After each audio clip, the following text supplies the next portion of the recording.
Барыңарға салам. Кеше өзіңөр көргөндөй биздин досубуз, иликтөөчү журналист, коррупционерлердин душманы Болот Темировду террористти кармагандай кармап кетишкен. Бүгүн мына чындык үчүн күбөрман болгондор ушинтип Болотту коргоп, Ички иштер министрлигинин алдына келишти. Биздин баарыбыздын талабыбыз акыйкатты калыбына келтирүү. Болот Темировду кылмышкер деп эсептебестен андан кечирим сурап бошотуу жана бул ишти бул кутумду уюштургандарды, анын артында тургандарды жазалоо. Биз азыр бул жерден сиздерге түз эфирде баардыгын чагылдырып бергенге аракет кылабыз. Мен баса белгилеп айтып кетейин. Тынч мына ушундай иш-чараларга чогулууга мыйзамдык жол бар, укугубуз бар. Талап коюуга укугубуз бар. Бул тынч митинг бардыгы мыйзамдуу. Болотко боштондук.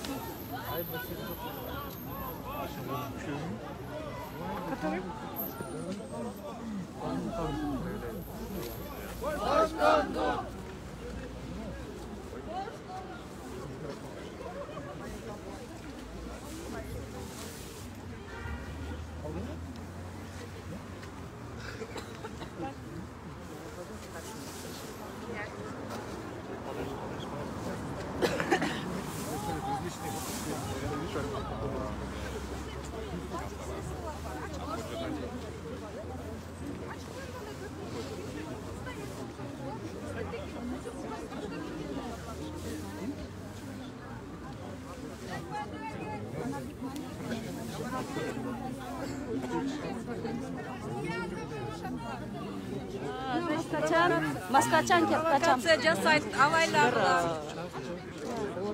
Провокаторлар жүрөт арабызга авайларга. Жаткан учуру.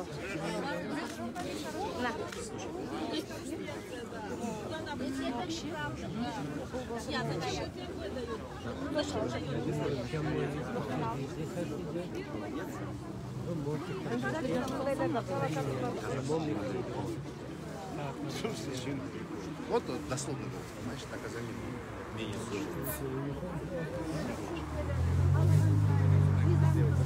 Только что слушал.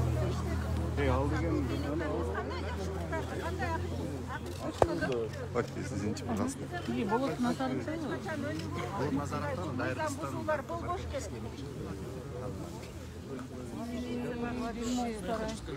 Алкашты байса дагы ишенесиң да ундай. Жок.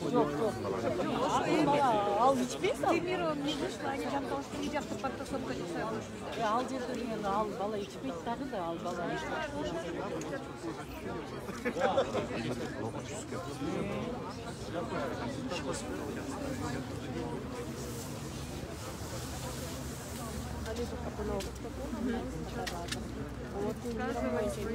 Достар, биз мына ушинтип бүгүн бул жерге чогулуу ниетибиз дагы, планыбыз дагы жок болчу.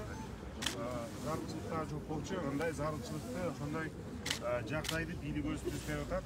Себеби дегенде биздин досубуз Тайманбас иликтөөчү журналист, эл аралык чөйрөгө таанымал Болот Темировду кече барып бир нече саат суракка алып, кабинеттин ичинде колун кайрып, өзүнүн журналисттери менен жерге жаткызып кармап турушуп, анан кийин акырында террористти кармагандай кармап туруп алып кетишти. Кече окуядан кабардар болбой калган баардык кыргызстандыктарга жана эл аралык коомчулукка кайрылат деп, иликтөөчү журналист, уулар, коррупционерлер менен күрөшкөн менин кесиптешим Болот Темировду террористти кармагандай кармап кетишти. Андай кылып эч бир Кыргызстандагы чоң коррупционерлерди кармашкан эмес. Андай кылып чоң кылмыш кылгандарды кармаган эмес. Текке каршы кече биз ондогон журналисттер, коргоочулар, активисттер туруп, Болот Темировду ошондой күч менен алдырып жибердик. Ал азыр абакта жатат. Болот Темиров эле эмес, Болот Темиров менен кошо иштешкен төкмө акын Болот Назаров дагы абакта жатат.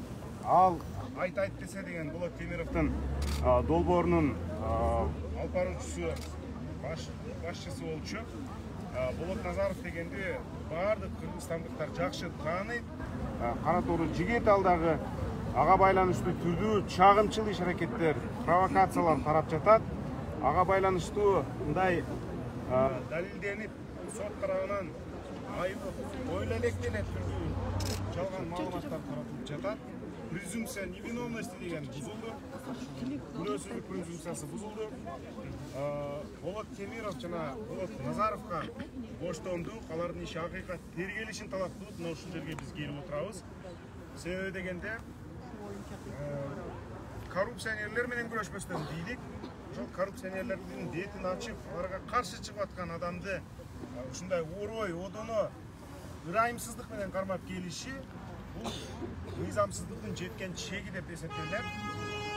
Ондогон журналисттердин алдында, миңдеген ошол жерде түз эфирде көрүп аткандардын алдында мына ушундай мыйзамсыздыкка барып жатышат.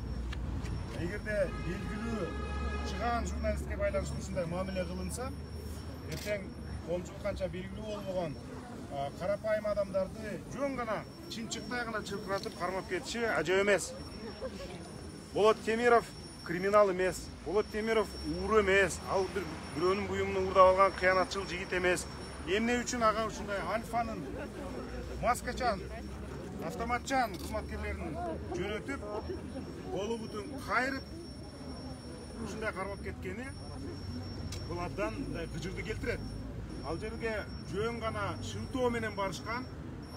Ал жерде чөнтөгүнөн кандайдыр бир мындай күмөндүү нерсе таап алдык деп ошону алганы барганбыз дегени менен Болот Темировдун жеке өзүнө байланыштуу маселеге бардык дегени менен анын редакциясындагы бүт болгон компьютерлерин жыйнап кетишти. Мен ушуну баса белгилеп айтам.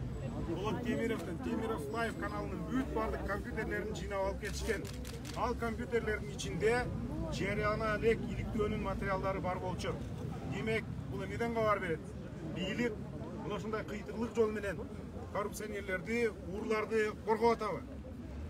Себеби дегенде 2-3 күн мурда Болот Темиров УКМКнын төрагасы Камчыбек Ташиевдин эң жакын тууганына байланыштуу коррупциялык иштин бетин ачкан. Ал жерде ал тууганы мамлекеттик мунай компаниясына ишке жетекчилик кызматка келген тууганы кандайча жеке компания аркылуу ондогон миллион сомдуга туйтулганы жөнүндө иликтөө чыккан болчу. Мына ошондон кийин Болот Темиров Камчыбек Ташиевге кас болуп калган сыяктуу. Болбосо мындай иштер болбошу керек болчу. Биз ошон үчүн Болот Темировго боштондукту талап кылып бул жака келдик.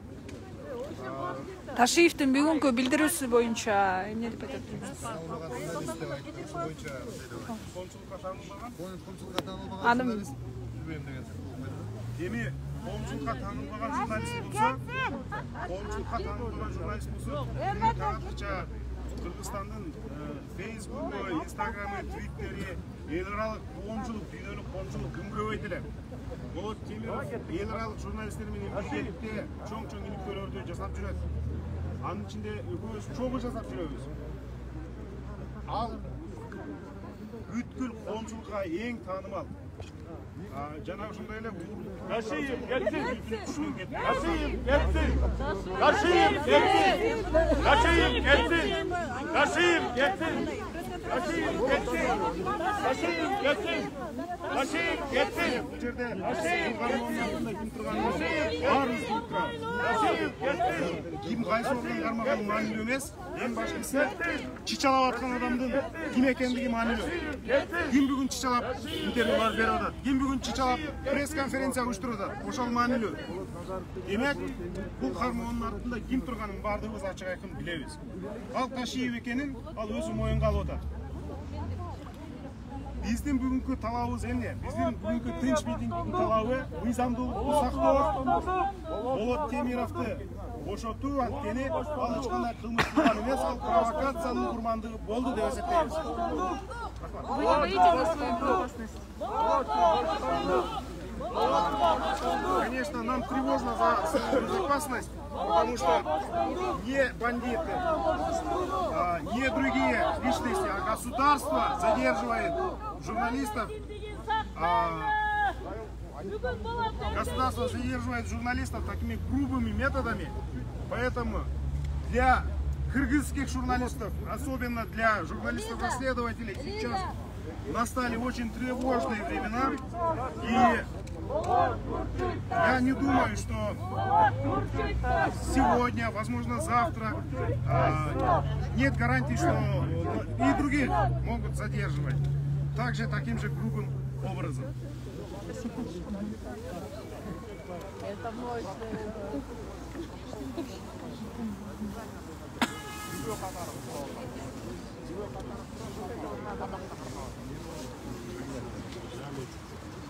Ішкі іштер министрлігінің алдында электроочный журналист Владимир.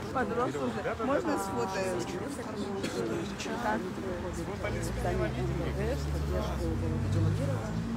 Казалось, что он тоже скрытый жатат.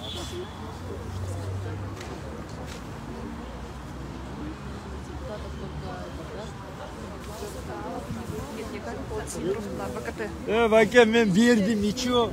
Ана бирдикке карадым, ушундай эле подстава болгон. Ал журналист болгондон ушундай болуп атат. Эчтеке кыла албайсыз. Какие шансы освобождения? Ну если у них мозги есть, они сегодня его должны выпустить. Вот, уже должны отпустить. Но у них мозгов нет, скорее. Вот. Вижу перспективы абсолютно. Якобы делают свидетеля. Да. Ну, во-первых, обыск, когда приходят, с обыском приходят, показывают постановление, говорят, давайте, пожалуйста, выложите все запрещенные вещи. Да? Они вначале его ломают, засовывают его в карман, потом начинают делать обыск. Это просто это вам сигнал всем вам журналистам. Да? Вчера же Ташиев, что, он вместо того, чтобы сказать, что, допустим, милиция мне не подчиняется, он говорит, а Тамиров такой-сякой. Он вам всем вам журналистам говорит, я вас всех вот скручу в бараний рог, понимаете? Вот сейчас от вас зависит, да, насколько вы выстоите. По Акыну Болотназарова что-нибудь известно? Он вместе, он в ГУВД, он там также его задержали, тоже ничего не оформляют, да? Точно такой же маски-шоу, просто Тамиров известный человек, его не знает, его точно так же маски-шоу устроили, скрутили, ничего при нем не нашли, со слов Болотназарова, нашли где-то на улице, говорит, какой-то тоже какое-то вещество на улице какое-то нашли и сказали, что это его. А где проходило задержание его? Сейчас там адвокаты работают.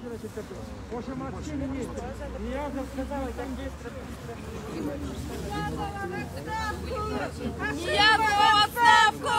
Ниязова в отставку!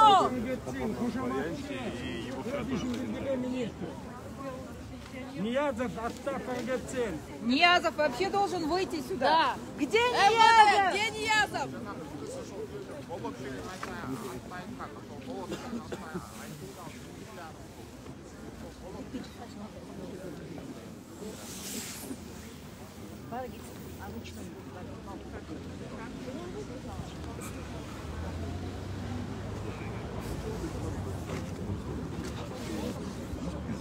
Пикидос.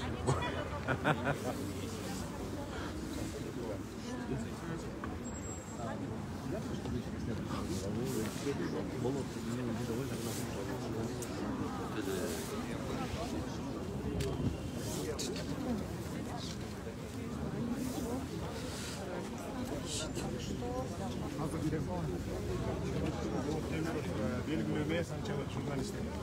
Да, елді көрсін. Belgilöyle var.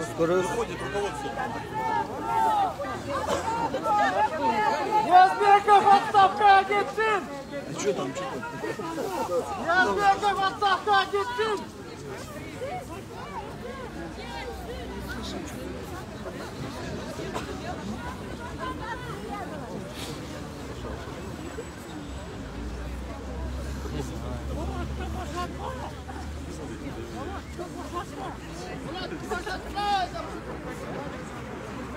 Болотко баштандык! Болотко баштандык!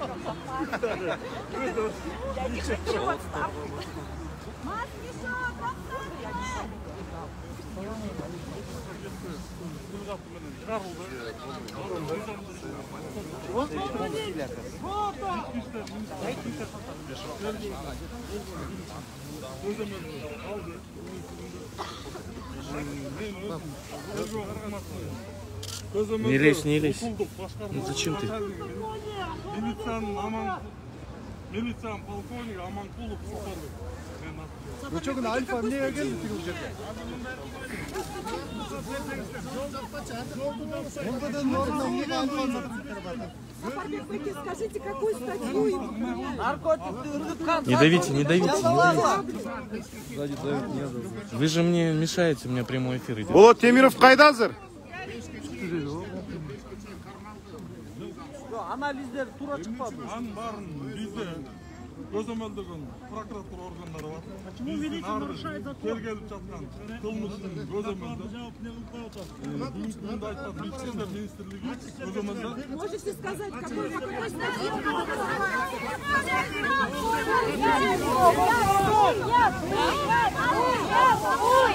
Сейчас только объявили о том, что арест.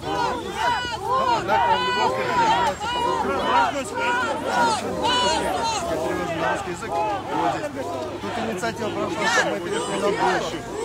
Парк, чтобы они не стояли рядом с зданием МВД.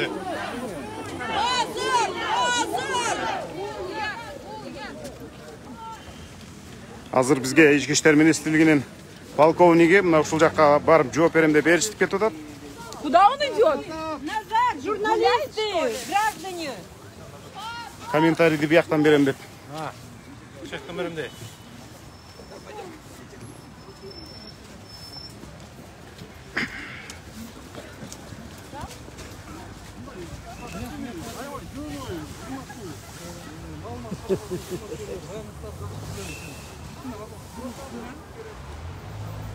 Болот Темиров қайда қазір? Ал жерде кылмыш иши боюнча толукканды тергөө амалдары жүрүш керек. Ошол себептен бүгүнкү күндө бардык амалдары колдонулуп жатат. А где Темиров сейчас находится под обязательством? Под обязательством явки он находится.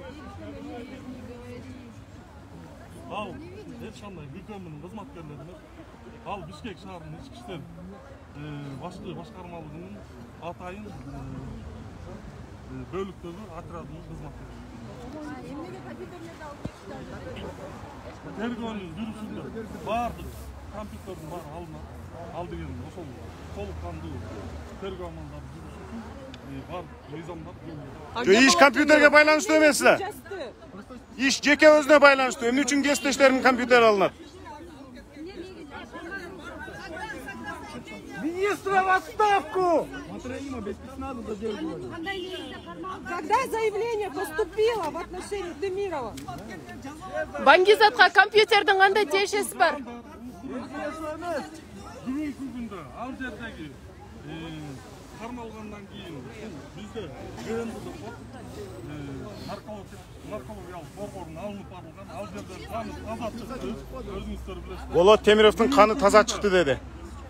Тинтүү жүргөн боюнча баардык ошол жердеги видео камеранын баары алынды. Ички иштер министрлиги тарабынан ошону көзөмөл тыкыз текшерүү жүрүп жатат. Эгер ошол жерде бирөө жанагындай наркотик ыргытып жүргөн болсо, же салып жүргөн болсо, видео болсо, Эмне үчүн башка кесиптештердин компьютери алынды? мен сиздерге айтып атам.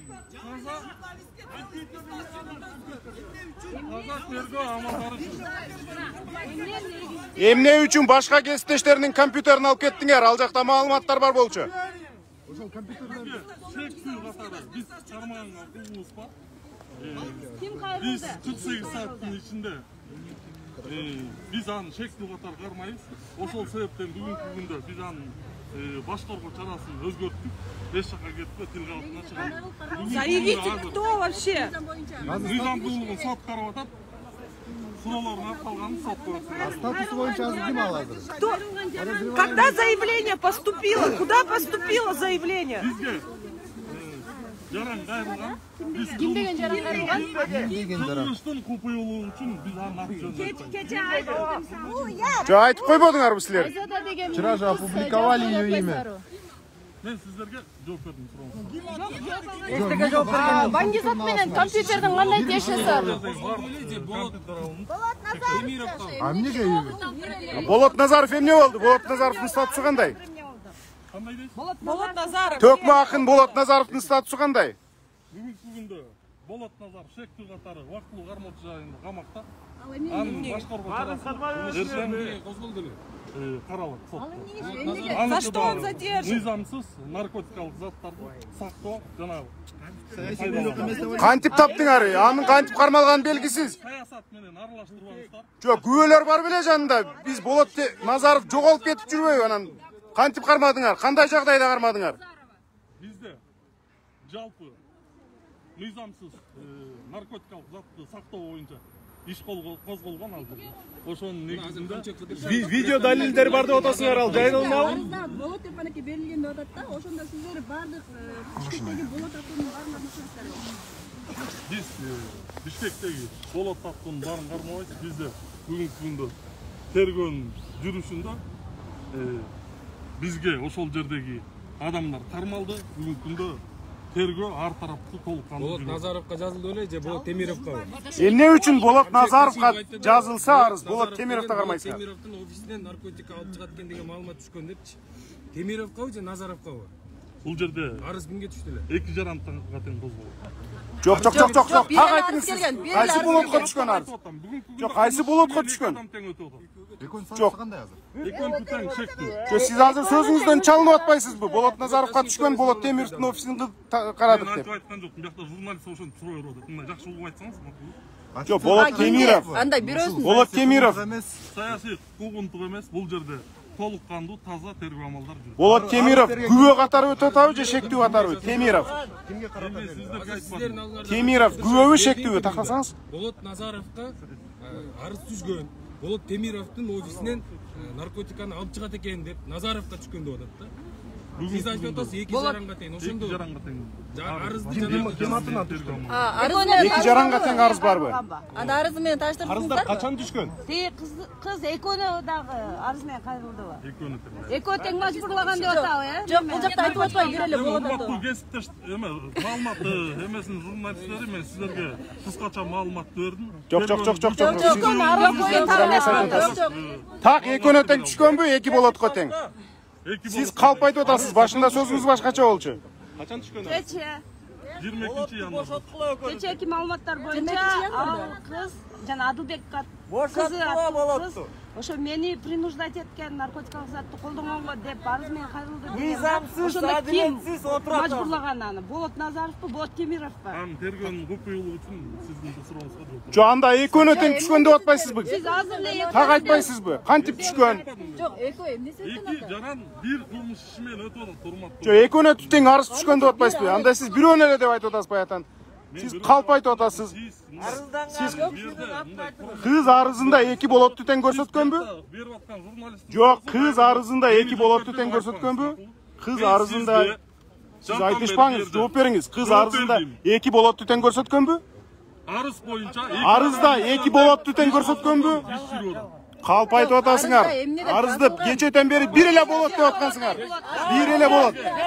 Силер Болот Темировду жылтоолоп эле кармадыңар. Кыскача маалыматымды бердим. Калган айттым, мыйзамдуулук боюнча сот тарабынан каралып атат, суроолорго калган. Болот Темиров Ай, сиздин калпыңыз чыгып калды. Кече бир эле болот деп аткансыңар. Бүгүн Темировду кошо айтып атасыңар.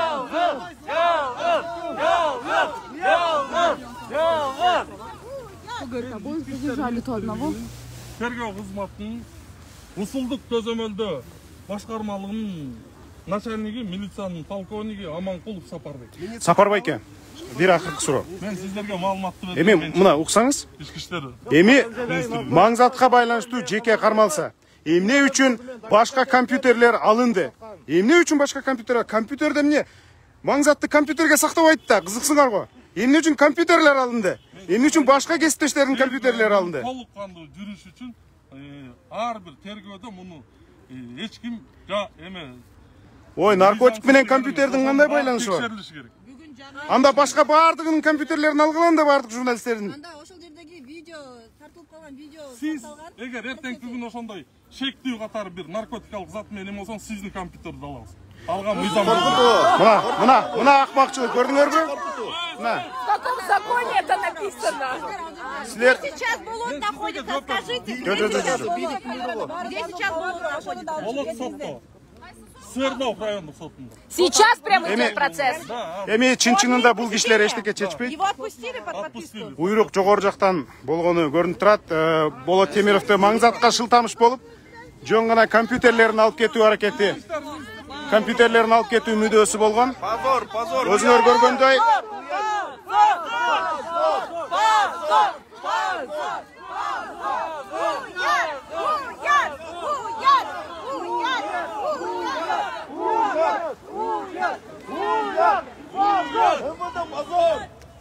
Уят!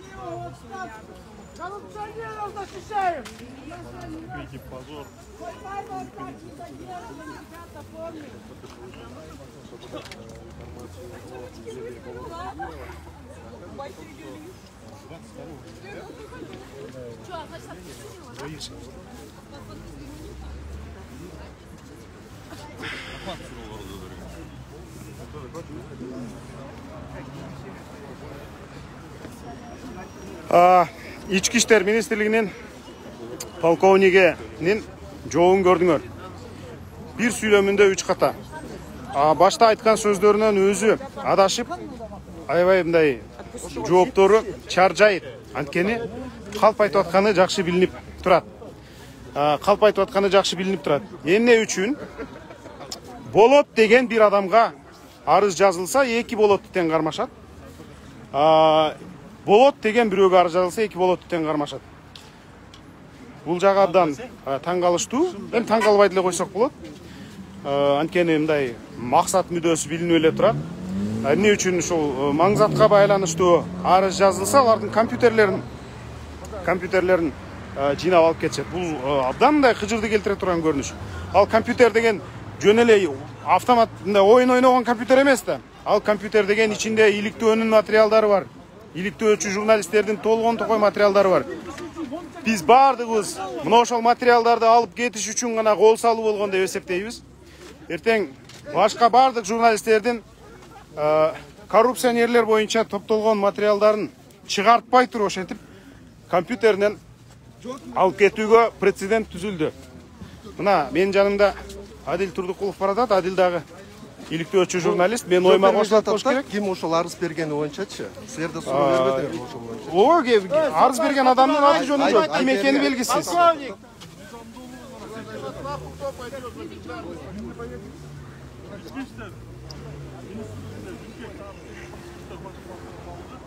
Өздөрү кой берди.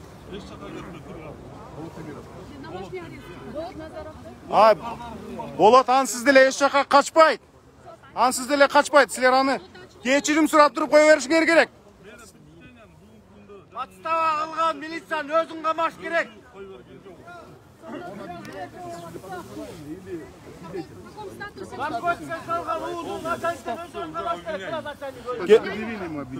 Эмне үчүн Альфанын кызматкерлери барып, колдорун кайрып жерге жыгып атат? Процедурага туура келеби бул? Жок, мен жана жогоруда айтпадымбы. Эч кандай аерде Альфа кызматкерлер Макул. Ал ички иштер башкы башкармалыгынын атайын отряды. Жок, спецотрядды эмне үчүн ошондой жөнөтөсүңөр мындай? Колун кайрып жерге жаткызып, бул маски шоунун максаты эмнеде? Террористти кармагандай кармабадыңарбы? Маски шоу болгон жок. Ар бир маалымат менен ошондой. Силер башкаларды кандай кармаганыңарды билебиз да, коррупционерлерди кандай кармаганыңарды билебиз, сылап сыйпап. Эмне үчүн Болот Темировду ушундай урой кармайсыңар? Эмне үчүн ошондой бастырып киресиңер? Кимди сылап сыйпап кармаганын мен ушул Биз билебиз. Биз билебиз. Компьютердин ичиндеги материалдар жоголуп кетсе, ага ким жооп берет? Анын ичинен материалдар жоголбойт. Анын ар бирин тергөөчү алып кеткенден кийин тергөөчү өзү жооп берет. Арыз качан түштү? Sen kimsin bakırdan lan? Ya sen kimsin lan? Eğer yok belki yok gitsek. Ya sen kimsin de lan? İyilikte materyaller var da. Ya götür bir provokatör gel lan be.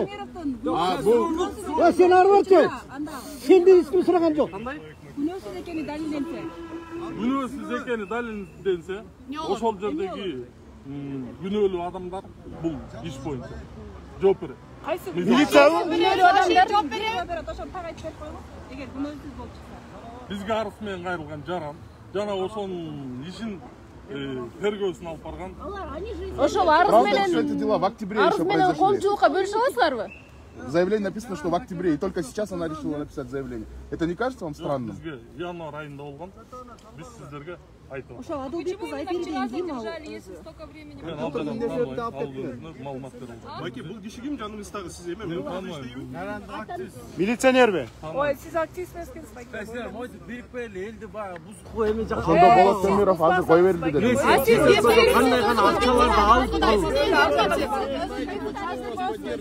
Тарталла бетин жакшыраак. Адil Сейізбаевтың аялында эле журналист, эмне ага күйбөйсүңөр Адил Сейізбаевтың аялына? Мына Сейізбаевтың жатканына 1 жыл болот. Алдагы жөн жерден. Бул не провокатор киши? Провокаторду алып койгула. Провокаторду алып койгула, милиция. Сиздердин сурооңуздарга жооп берем же мен булар менен сүйлөшөм. Бул сиздер мында Таптак суроо бергиле, таптак жооп берип атат. Сиз кимсиз ага? 22 январда заявление түшсө, бир күндүн ичинде субботада ушундай спецоперация организовать этип койдуңарбы, маски суроо менен ошо. Сиз антип мындай провокациялык суроолорду бербеңиз. Маски суроо эмес, бул ар бир кылмыш иши боюнча тергөө амалдары жүрүшкөн. Бул жерде Ошол түшкөн арыз боюнча далил катары эл менен бөлүшө аласыздарбы? Арызда эмне деп? Ички иштер министрлигинин бирден бир милдети бул коомдук коопсуздук сактоо жана кылмыштуулукка каршы күрөшүү. бул жерде азырда күбөлөрдөн айтып атышат, бул жерде чөмдөгө салынганы боюнча. Эгер ошол тастаса кандай болот? Мен жана жогоруда жооп берип кеттим. Эгер ошол далилденсе, эртеңки күнү ошол чөнтөгүнө ким салган кызматкерби же бир жаранбы ошол мыйзамдын чегинде жооп берет. Кантип далилденет эгер ошол учурда алар телефонго тартканга уруксат бербесе? Бир-бирден мындай суроо берсеңер, улам бирөөнү кыйтырып атат. Ооба, бир-бирден берсеңиз. Бири-бирибизди сыйлайлы да. Ошол үчүн мен жалгызмын, канча бу жерде маалымат каражаттарынын кызматкерлери тураса, улам бирин түртүп эле бириңиздин сурооңду бирөөң айтып атасың, жаңы эле жооп бердиңиз. Суроолордон эмне жерде провокация? Болот Темировдун баш коргоо чарасы качан каралат? Саат канчада, кайсы жерде? Уже кое берилди дейт. Кое берилди. Чарасы уже кое берилди. мисалы кече айтып атышат да. Сотто мыйзамдуулук каралат. Компьютерларды эмне себептен алып кеттиңер? Эми мен жаңы эле жогоруда жооп бердим, урматтуу. Укпай калдык ошо. Улам журналисттер жан келип атпайбы экен? Жооп бериңиз да суроого. Мен айтып Жан келип атат. жүрүшүндө эч кандай ага мыйзам эме запрещать эткен эмес. Ошонун негизинде биз алып толук кандуу ар тараптуу тергөө жүргүзүшүбүз керек. Вот сказали, что у него статус обвиняемого, он продавал наркотики, хранил или употреблял. В чем его обвиняют сейчас? Хранил. Хранил, за хранение, да? За хранение. Он или Болот Назаров? Явная фальсификация. Или Болот Темиров? Кто из них? Болот Темиров. Мен айттым го жана мыйзамсыз наркотикалык сактоо боюнча. Жо анын чөнтөгүнө салып койгон деп атышпайбы? Көргөндөр дагы, күбөлөр дагы. Мыйзамсыз наркотикалык затты пайдаланган жана сактаган. А вот можно вопрос? Правительство не утвердило перечень наркотических веществ. Нету предмета. Каким образом вы его привлекли за это вещество? Бул өкмөт тарабынан бекитилген токтом бар. Бекітілік. Мен сизге айтып атам бар. Ошонун негизинде биз иш алып барабыз. Спросите, кайсы токтомунда? Кайсы токтом айтып коесузбу, кайсы токтом экендигин? Чек аткан жеринен кармаган турбайбы? Номерин өзүнөн чыгып кетти. Бир видео чыкты го, бакалашка. Элге да иштетпейсиздерби? Ошо чынбы бакалашка табылганы ошо?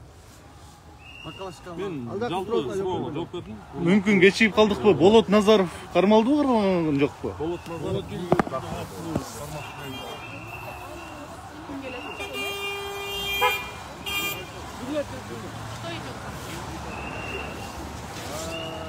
Болот Назаров деп Болот Назаров бұл жаққа келген еді деген. Жақта Болот Назаровтың атын басталып. Сейчас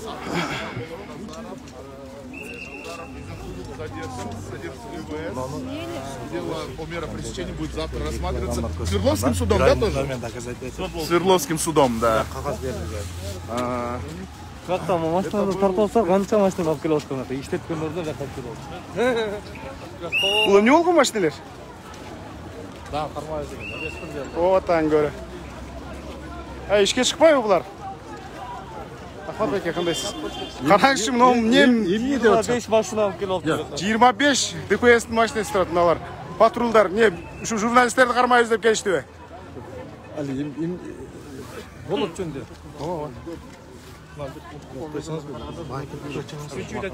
Мен азыр телефонды беріп қойын, одан кейін. Фатима, сен тапып тұрасың ба? Яқта барып, бекемірек қырым.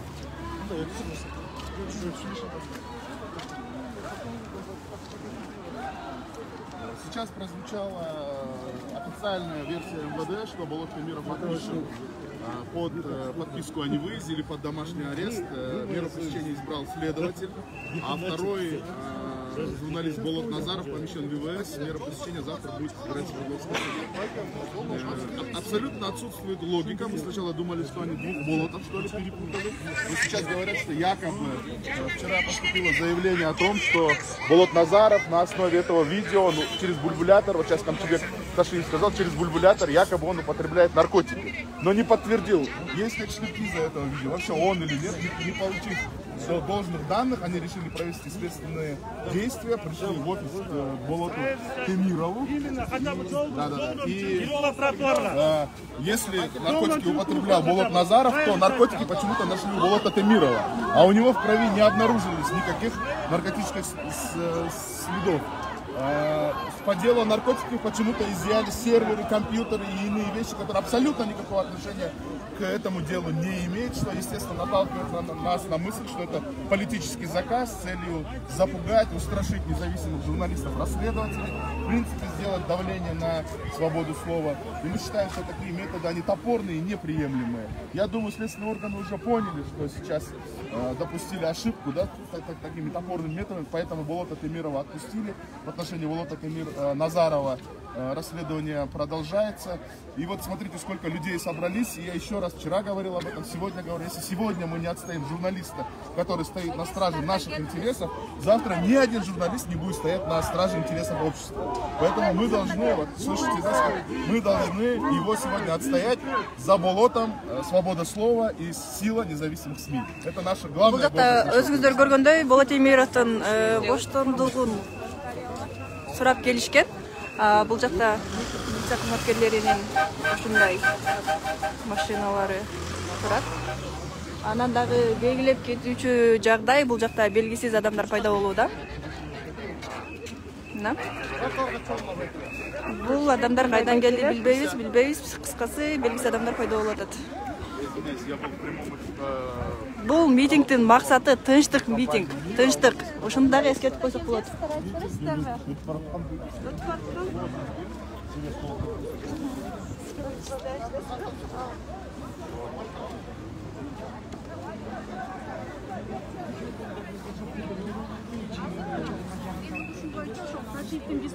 Изилдеген экен. Ошого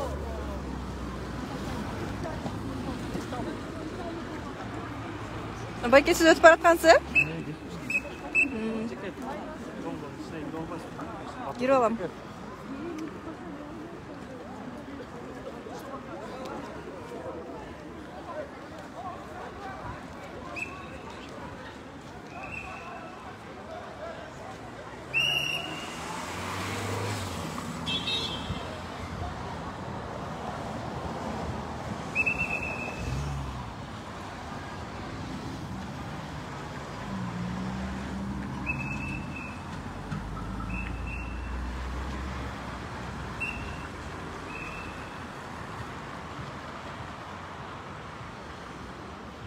Айда.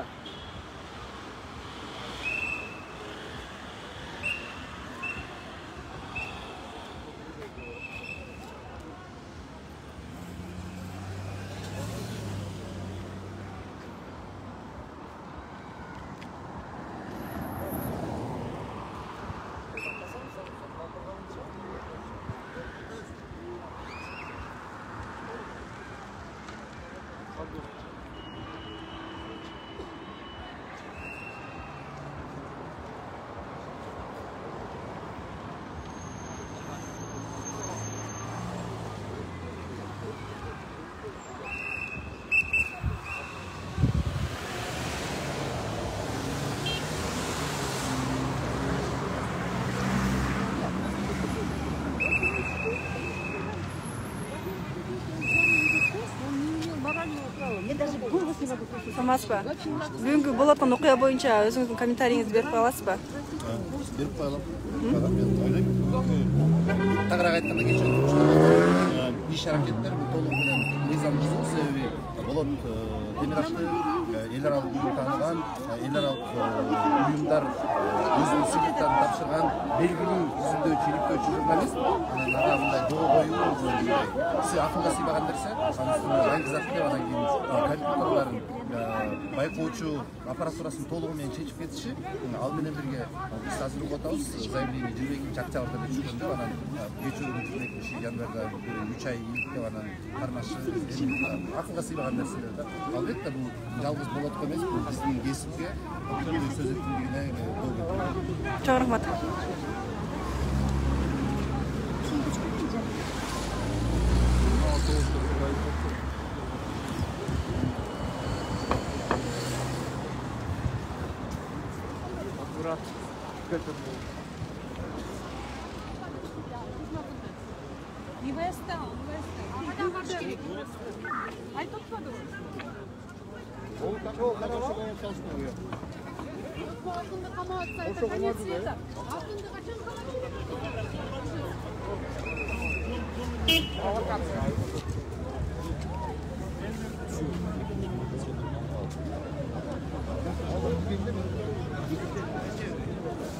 Sizler özünüzler tanıştırıp koysanızlar, emniyet puanında atasızlar, qayсы көчөгө түшүш керек. Аксакалдар, байкелер.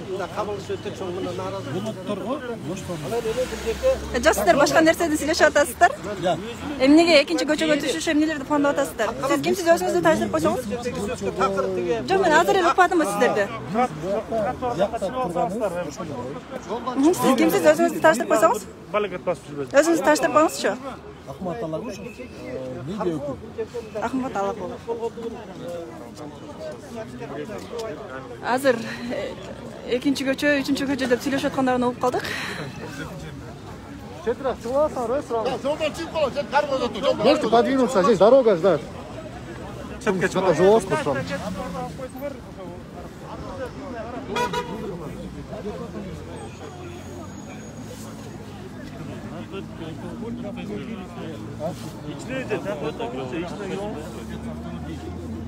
Вот они предназначены как раз для того, чтобы людей собирать, да?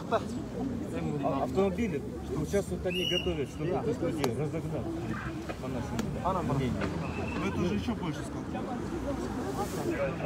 Сам президент говорил, что у нас средства массовой информации свободные, уже говорит, и как видим, дела, его слова с делами расходятся. Нет никакой свободы слова, ущемляют свободу слова. Когда правду пишут, им это не нравится. А у кого мы там? Ну мы просто сейчас не сможем снимать. Недавно председатель это комитета безопасности Панчулев Кашиев давал интервью государственным телеканалам, и он там сказал: мы не допустим, чтобы его Болото Темира арестовали. Он что ли решает? Он дело что ли расследует?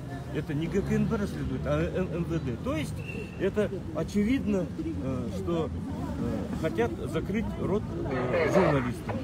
Адиль, я думаю, вон с той стороны газоном встанем, давай. Потому... Бул жакта эч кандай ызычуу уюштурулбай эле турат. Бул жакта тынчтык митинг өтүп атат. Эрке мыйзамсыздыкка каршы тынчтык митинг.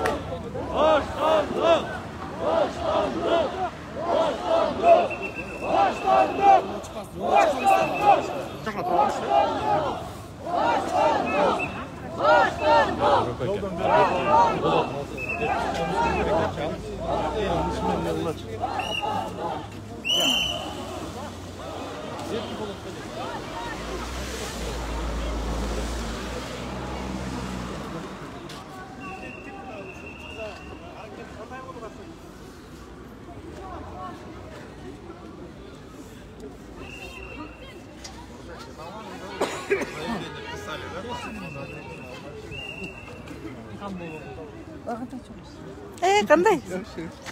Joshua. Ne qilib turasiz bu yoqda? Yo'q. Ne qilib turasiz? Mo'l-mo'l degan qismini mitingda balandda qo'yqiratasiz, a?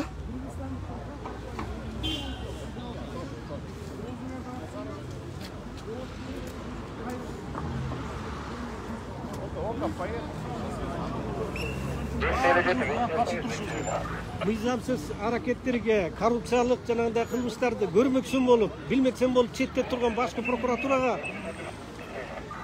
кандай так сөз айтылыш керек? Канча жылдан бери эле бийлик журналисттердин артынан иш кылып келатат. Журналисттердин артынан иш кылып келатат. Журналисттер алып чыгат, бийлик кылмышын козгойт же көрмөксөнгө салат. Же коргойт.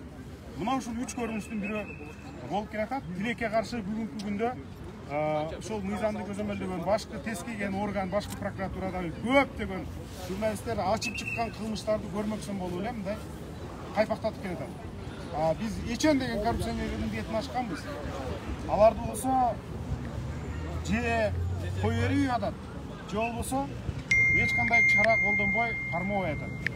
Мына ушул Бул иштин үстүнөн өзүңүз иликтөө жүргүзөсүз? Бул иштин үстүнөн бардык журналисттер азыр териштирип, өздөрүнүн баасын берип атышат. Иштин сөзүңүз дагы айтасызбы? Териштирүү жүрүп атат дейм.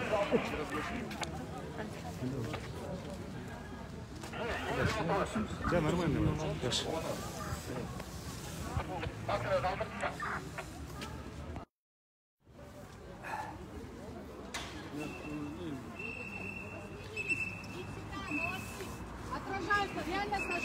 Шунаке бул жерде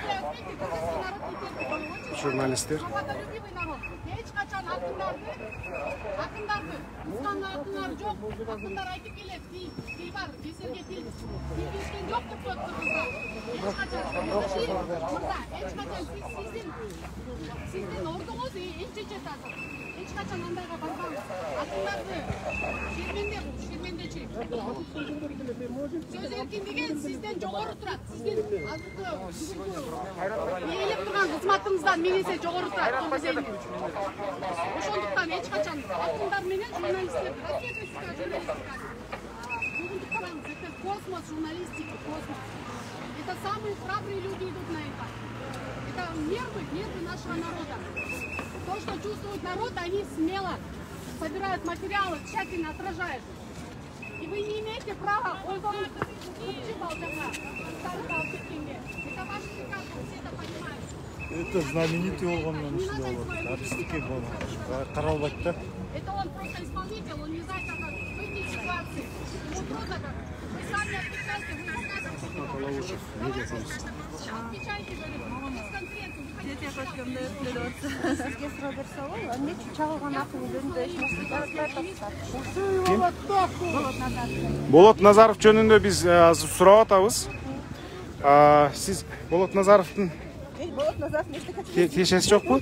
Биз бирок сурап атабыз. Биз Болот Назаров үчүн дагы күйөөбүз. Себеби дегенде ал Болот Темиров менен кошо иштешкен алдагы журналист, тиги төкмө акын, эл акыны, Кыргызстанга жакшы таанылган адам. Ошон үчүн биз ал тууралуу дагы мындай тактап сурап атабыз. Ал акыркы учурдарда неме аябай бийликти сындап жатпады беле? Ооба. Ал акындын насили ошондой. Ал Болот Назаров дагы бийликти сындап, ошол өзүнүн үнүн Болот Назаров ыр менен жеткизип аткан. Ыр менен. Азыр дагы ал кылмышка катуу сөздөрдү дагы айткан эмес беле, чоң сыктады Болот Назаров. Ал бардык эле жерде айтып келатат. Ооба. Урматтуу түз эфирдин көрүүчүлөрү, сыртта суук, менин телефонумдун заряды өчүп атат. Кечирим сурайм, азыр түз эфирде жыйынтыктаймын.